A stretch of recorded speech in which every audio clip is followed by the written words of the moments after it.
Queridos hermanos, estamos celebrando juntos la solemnidad de San José, el patrono de la Iglesia, también el patrono de la buena muerte. Cuando la gente todavía pensaba en la muerte, se lo intercedía, porque la tradición nos dice que murió nada más ni nada menos que en los brazos de Jesús y de María.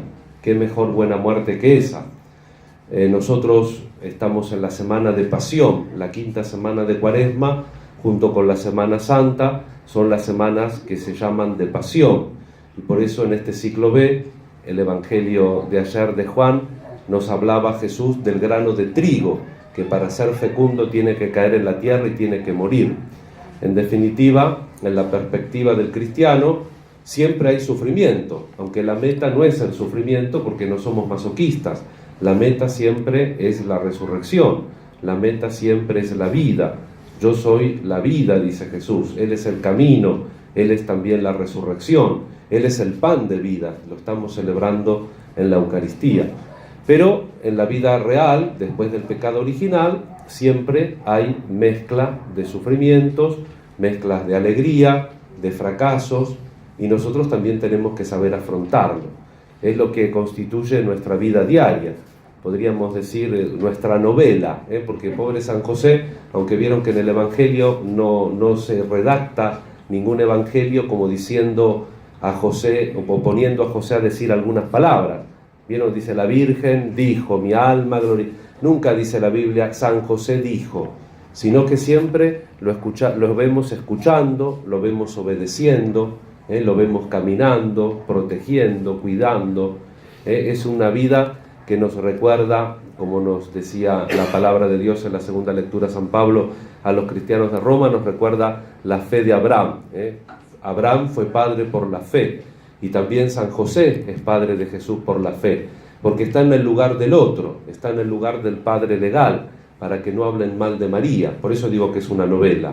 José, que elige a María para casarse, que se entera que está embarazada y dice su nombre justo, que es el equivalente en la Biblia para decir que es un hombre santo. Un hombre santo no es un tonto, sino que quiere hacer las cosas bien. No quiere dejar que lo perjudiquen, pero tampoco quiere perjudicar a otro. Y entonces él decide en secreto abandonar a su prometida, a María, y entonces durmiendo, la calidad de la escucha de José es tan importante que puede escuchar cuando duerme. Y está listo también como duerme para emprender el camino. Y entonces el ángel del Señor le dice, José, no temas tomar a María tu esposa, porque lo que hay en ella proviene del Espíritu Santo.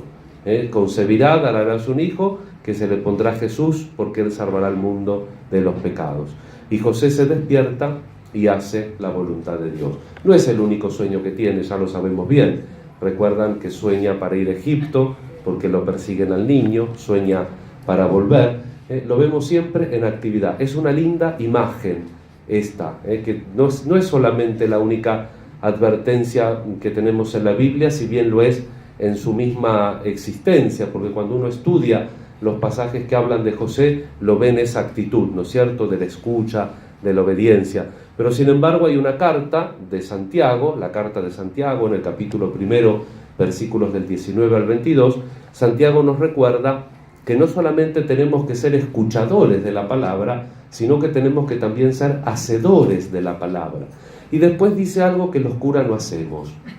Dice que tenemos que ser tardos para hablar y generosos en escuchar. Dicho de otra manera, que es mejor escuchar que hablar, porque hablando es un riesgo. Pero claro, el cura tiene el oficio de la predicación. Jesús nos mandó, a los sacerdotes, nos mandó fundamentalmente a predicar. A los apóstoles, vayan y anuncian el Evangelio. No nos mandó primero a bautizar, a confirmar, a dar la comunión, sino como nos decía también San Pablo, cómo le viene la fe a Abraham, por haber escuchado. Por eso nosotros, todos los bautizados, tenemos el sacerdocio común de los fieles, que se llama, y también nosotros estamos enviados a anunciar. Pero para eso tenemos que ser muy entrenados en el escuchar, la obediencia. Es una palabra que causa problemas hoy, ¿no? La obediencia viene etimológicamente de escuchar. Ob es hacia y audire es escuchar, escuchar. El obediente es el que escucha. A veces nosotros entendemos la obediencia jurídicamente hablando. Te dicen, hace esto, le digo a los nenes en el colegio o en el catecismo, obedecen a papá y a mamá. ¿Qué quiere decir obedecer a papá? Quiere decir andar a comprar o tender la cama, ¿no es cierto? Pero es mucho más que esto, porque esto es una obediencia jurídica que puede dejar el interior. Les voy a contar una anécdota mía. Yo cuando viví 9 años en Barcelona, la primera vez estuve todo el tiempo, que lo previsto era estar 2 años en un lugar y 2 años en otro. Y estuve todo el tiempo en un solo lugar con un sacerdote, que no voy a decir el nombre por razones obvias, y un poquito difícil el sacerdote. Y entonces el obispo auxiliar de ese momento, que ahora murió, me llama y me dice, ¿qué haces para que este sacerdote te pida, que quiera que continúes con él? Y entonces le digo, hago todo lo que me dice. Entonces, me porto bien y después hago lo que quiero. Escucho lo que él me dice, pero eran cosas que por ahí alguno no tenía paciencia, pero eran cosas en sí mismas irrelevantes. Por ejemplo, a la mañana después de la misa tomábamos un café, me acompañaba a la cocina, yo lavaba la tacita con agua caliente, él decía, no, lávala con agua fría. Pues la lavamos con agua fría, ¿cuál es el problema? Después cuando yo estaba solo la lavaba con agua caliente. Pero digo, eso es un saber convivir, pero me entienden, ¿no? La diferencia. Una obediencia no anula la otra. La obediencia práctica, jurídica, que es la que habitualmente en ese lenguaje hablamos, es la que podemos hacer todos. Pero la obediencia que nos pide Jesús, que nos pide la Iglesia, porque lo pide la palabra de Dios, no porque a la Iglesia se le ocurre con respecto a la palabra de Dios, no con respecto a nuestra palabra que no es fija, es mudable. Es una obediencia interior, la obediencia del que escucha y, como dice Santiago en su carta, en el capítulo 1, aquel que no solamente escucha, sino aquel que también hace la palabra en su vida. Y por eso San José es un modelo precisamente de entrega a Dios, de escucha de su palabra. Y por eso la Iglesia siempre lo cuida, porque él cuida su devoción, quiero decir, porque él es el encargado precisamente de hacer las veces de Dios en la familia de Jesús. Eso recuerda también, hermanos, la importancia de nuestras familias, las familias que tenemos, como las tenemos, pero son nuestras familias y son importantes, porque Dios no quiso venir al mundo de un repollo, quiso venir en una familia. Y entonces estaba José, estaba María y estaba Jesús. Tenemos que querer, tenemos que cuidar y tenemos que defender a la familia y rezar por ella. Le tenemos que agradecer entonces a San José que haya cuidado físicamente de estas personas tan significativas para nosotros en el orden querido por Dios para revelarse, que es el orden de la creación en la encarnación. Dios se encarna en una familia concreta y entonces San José tuvo que ir a las necesidades concretas que tenía su casa, que tenía su esposa y que también tenía su hijo Jesús.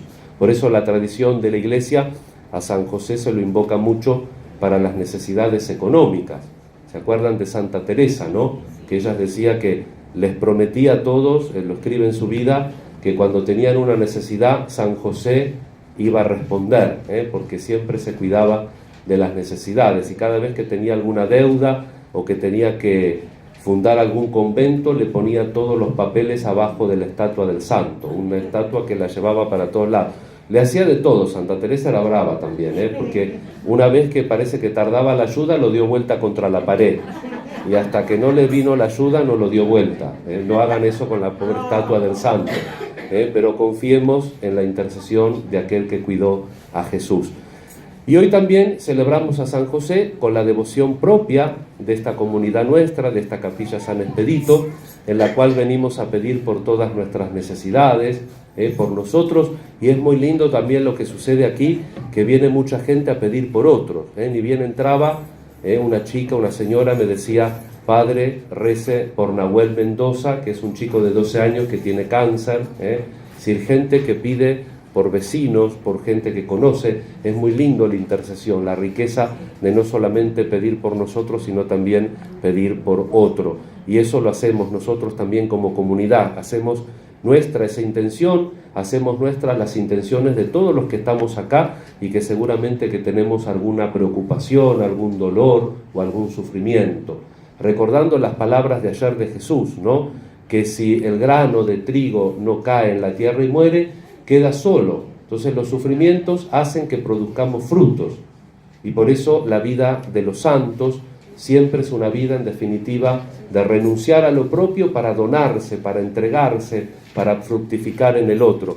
Y San Expedito sabemos bien concretamente que tuvo esa donación hasta el extremo de entregar su vida por la fe en Jesús, muriendo mártir.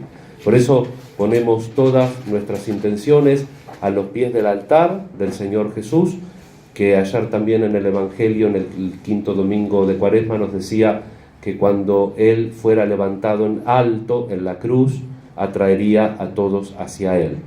La cruz, hermanos, es la altura del amor de Dios, la altura de un amor que no se guarda para sí. El que quiera guardar la vida la pierde, el que la entrega la gana para siempre. Y Jesús entonces, desde la altura de la cruz, siembra su vida para que nosotros recojamos sus frutos. Por eso Jesús nos llama desde la altura de la cruz, que es la altura no del sufrimiento, sino del amor, que es capaz de donarse y de entregarse por el que lo necesita. Por eso nosotros confiamos en la oración, en la intercesión, y por eso venimos siempre a pedir por nosotros o por otras personas para que el Señor les regale su bendición. Recemos mutuamente y nos encomendamos a San José, nos encomendamos a la Santísima Virgen y nos encomendamos a San Expedito para que siempre podamos escuchar su palabra y para que esta Semana Santa también vivamos cerca de Jesús. Que el Señor nos bendiga en esta Semana Santa y podamos sentir su presencia en nosotros para que cure nuestros sufrimientos, para que nos empuje hacia adelante y para que nos regale la alegría de la fe. Que así sea.